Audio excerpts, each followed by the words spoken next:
Je me suis lancé dans ce projet de rénovation de cette chambre et j'ai commencé par enlever le lino, une première couche qui s'est décollée facilement, sans aucune difficulté. Problème, c'est que je découvre une deuxième couche, ce vieux lino collé directement sur le sol, probablement sur un ragréage.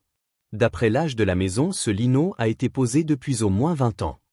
Ce vieux lino s'est révélé extrêmement difficile à enlever. J'ai tout essayé, raclette, burin, barre à mine, marteau-piqueur, même chauffer la colle comme conseillé sur Internet, rien n'a fonctionné. J'ai réussi à arracher quelques bouts comme vous pouvez le constater, mais c'était vraiment très compliqué. Avec le temps, la colle est devenue dure comme de la pierre, et le lino s'est littéralement soudé au sol. Alors avant de continuer, petite mise en garde. Attention! Si votre logement a été construit avant 1997, il y a un risque que la colle contienne de l'amiante. L'inhalation de ces fibres est très dangereuse pour la santé. La priorité est la santé avant tout, ne jamais essayer de l'enlever soi-même. Dans ce cas, il faut faire appel à un professionnel certifié pour le repérage et le retrait. Pour plus d'informations fiables, consultez le site officiel du ministère de la Santé, le repérage de l'amiante dans les bâtiments sur santé.gouv.fr. Et là, je pense avoir trouvé la solution radicale. Il s'agit d'une machine spéciale, une décolleuse de lino, disponible à la location dans plusieurs enseignes, pour environ une centaine d'euros la journée. D'après le conseiller, cette machine est redoutablement efficace, alors nous allons l'essayer ensemble. La décolleuse à lino est une machine compacte et lourde, équipée d'un couteau très affûté. Elle fonctionne par vibrations puissantes qui permettent de décoller même le lino le plus collé.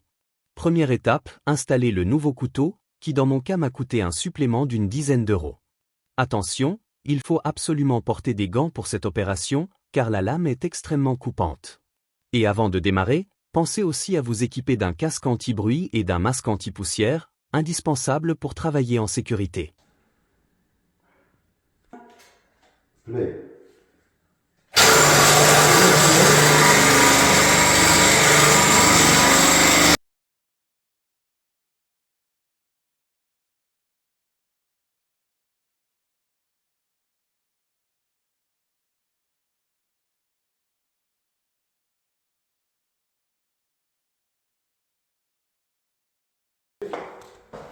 Comme vous pouvez le constater, ça décolle. Par contre, tellement c'est collé, j'ai carrément le régréage qui est en train de partir avec. Et c'est tant mieux, si ça peut gratter. C'est quand même assez physique, c'est assez physique. Et j'ai l'impression qu'il a tendance à se décaler sur le côté. Donc il faut que je m'adapte. Mais là, il l'arrache bien. Je pense que je vais gagner quand même du temps avec ça. Donc je vais essayer d'avancer encore.